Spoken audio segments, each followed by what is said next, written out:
dulu tenang kan, berarti yang menunggu maling itu kan begancang lari. Rekaman kamera pengawas menunjukkan 3 pelaku pencurian membawa kabur sepeda motor korban dengan didorong keluarga. Kejadian ini terjadi dini hari di rumah warga di Jalan Urip Sumoharjo, Kelurahan 2 Ilir, Kecamatan Ilir Timur 2, Palembang.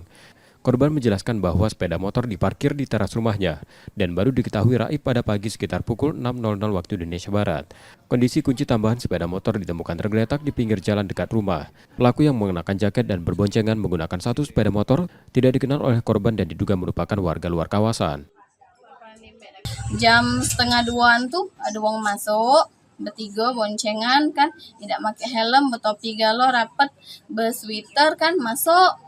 Sudah pas jam 2.50 itu terlihat yang si koknya nunggu di depan, yang duanya eksekusi motor aku berjalan dengan santai ngambil motor aku bertopi, yang satunya itu badannya tinggi, kurus, berkumis, yang duanya itu tidak tahu tingginya soalnya duduk baik kan di motor.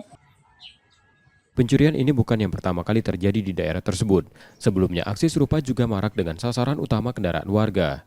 Rekaman pencurian yang viral di media sosial ini telah dilaporkan ke kantor polisi setempat oleh korban. Reski Oktora, Muklas Diferensial, Kompas TV, Palembang, Sumatera Selatan.